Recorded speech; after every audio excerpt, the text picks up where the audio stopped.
It is said that the more media is trying to be portrayed as modern and relevant for its time, the more alien and weird it starts to look as time moves on and changes. And with those changes, there is also a change in perspective. One of the things that defined the 7th generation of consoles was developers and gamers alike growing cynical and edgy in an attempt to be taken seriously by the mainstream. This was reflected greatly in the way games were written, and the various degrees of success they had with audiences. And then there is Capcom. Back then, they were trying to experiment by lending their IPs to Western third parties in an attempt to give their games a new and refreshing twist. The problem is that it wasn't working and sales were only getting worse. One of those games, of course, was an attempt at rebooting Devil May Cry. I'm not gonna go into full detail about what happened behind the scenes, but I will give you a very abridged version for the sake of context. In order to make their game stand on their own, Dante was redesigned to quote-unquote appeal to a broader audience. Needless to say, this sparked a controversy. The head of the studio and several gaming websites tried to play it cool, but this only made people angrier.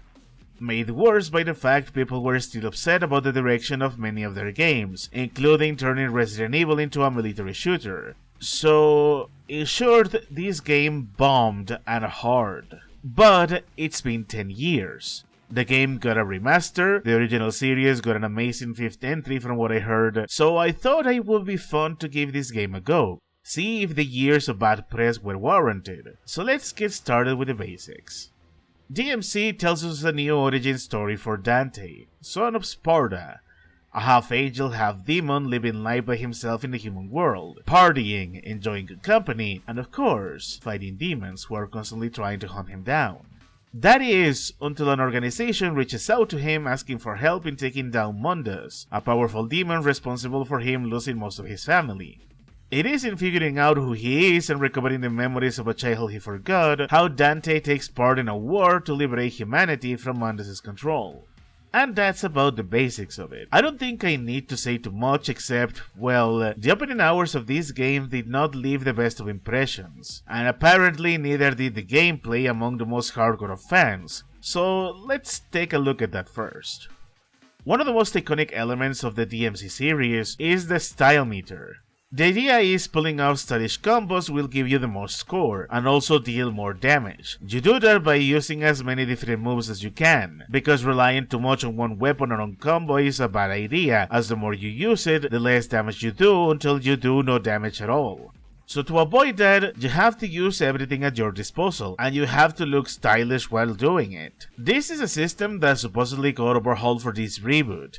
The idea being that combos could be easily made up on the fly so casual players can button mash, while hardcore players could make them as complex as they wanted. The latter weren't happy about it leading to the release as it felt it would make the game too easy and, having played it for myself, I'll say they were kinda right. I played through the game on normal difficulty, and as I was learning the combos and trying to go from mashing to properly doing stylish combos, I rarely ever found myself in actual danger, counting on one hand the number of times I actually died or came close to dying.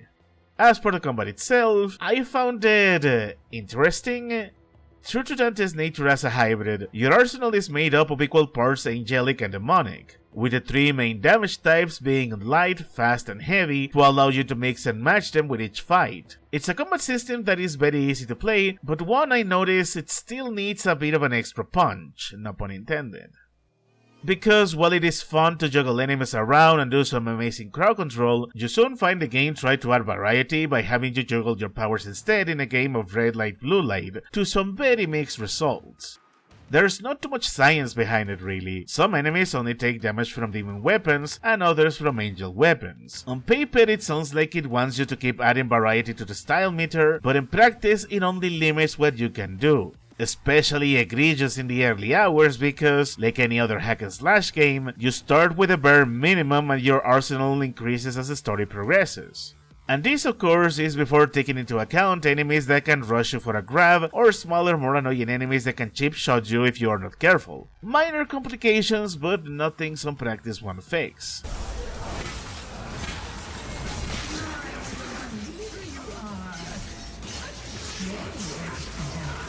What practice won't fix, however, is the pacing and the level design of the early chapters. Linearity is very common in hack and slash games. Exploration is always kept to a minimum because you want to be constantly moving towards the next combat scenario. But for this game, those first 4 chapters really hurt the game in the long run. Like I mentioned earlier, you start the game with only your sword and your guns. Because this is an origin story and the game really wants you to learn the mechanics little by little, it means the first few hours of this game is with long cutscenes, tutorials, and more tutorials. So many tutorials. I wouldn't mind them except for the fact they are constantly interrupting gameplay. If it was only the tutorials, that would be okay, but they also try to take a page out of the Borderlands book and give every single enemy their own introduction and title card. I was sick of those by the time I had every enemy finally introduced.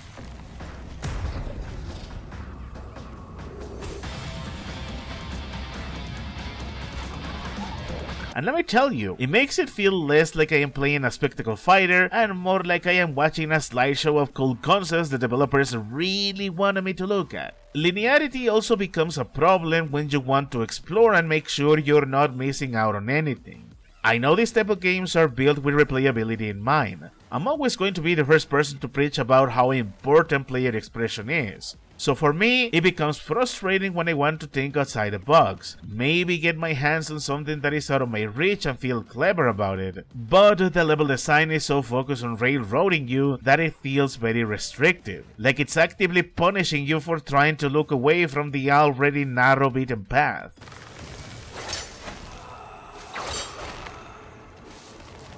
This is where a lot of the bad press also came.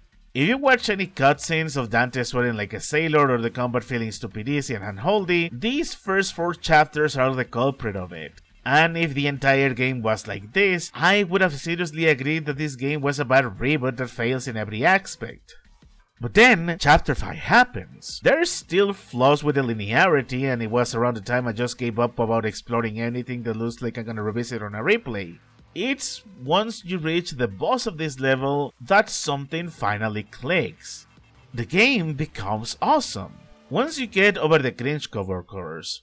This is where that one infamous clip came from. Fuck you! Fuck you! Fuck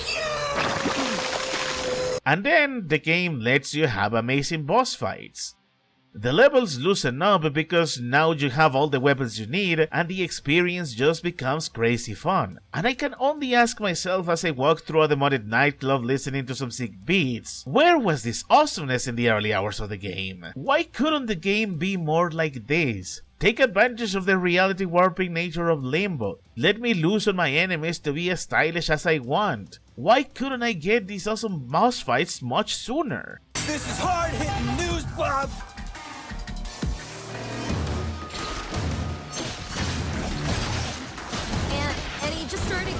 Because seriously, when this game finally stops trying to interrupt you and teasing you with stuff you can't grab on a first run, the combat can get really fun and very intense. And it is in those moments where the combat and the music really get to shine. It feels like a spectacle, like I am being stylish, and above all else, I am actually having fun. This is also around the time the story gets really good and interesting. Like I said earlier, promotional materials and interviews convinced everyone this new Dante was just going to be some cringy tryhard who will swear every few sentences. If you ever wonder why the clips about why this Dante is bad never goes beyond that one clip, fuck you, it's because past that point, Dante starts to mellow out. He first starts off just as everyone feared, including that one joke that made everyone mad at the studio for including it to begin with. Not in a million years. But it is the moment he finds out about his lost past and memories that he actually commits to his goal of taking down Mundus and even slowly grows to have a bond with his own companions. That's one detail that makes me appreciate characters, even if they are flawed or the story is not very good. To have a moment where things stop for a second and we see 2 characters discussing life for a little bit. Being more human, more relatable, something this new Dante sorely needed, but those early hours of the game really did him no favors on. But even with all the fun I had with the game, it is still a product of its time and it shows. It has almost every element that embodies the 7th generation of consoles. Colors are washed out, the tone is edgy and desperate because mom doesn't understand, and of course the main villains are demons who masquerade as corporate overlords. Looking back on it, the game is really campy in its own way, because a number of people were convinced this was the level of quote-unquote adult content gaming needed to show it wasn't just for kids. So with everything said and done, I would recommend this game, but only if you want to take a look at a piece of gaming history. It really isn't the stinker the gaming community insisted it was, but as its own hack and slash game, it's a fine entry point. The only disadvantage is that better games have been made before and after its release. I know it could have been really easy for me to trash this game and tell you it deserved to be buried, but that is cheap. Anyone can make a long video saying quote-unquote game bad, but anyone with a keyboard and an internet connection can do that. It takes more effort to find the nuances to see if there was something good going on with the game, even if it didn't work out for one reason or another. It really sucks the perfect storm of things that could go wrong went wrong for this game, because as the director of DMC 5 said, it would have been cool to explore more of this take of Dante in a sequel. Maybe it could improve and we could have seen this Dante turn into somebody worthy to stand with the classic Dante, but alas, as they say, it simply wasn't meant to be.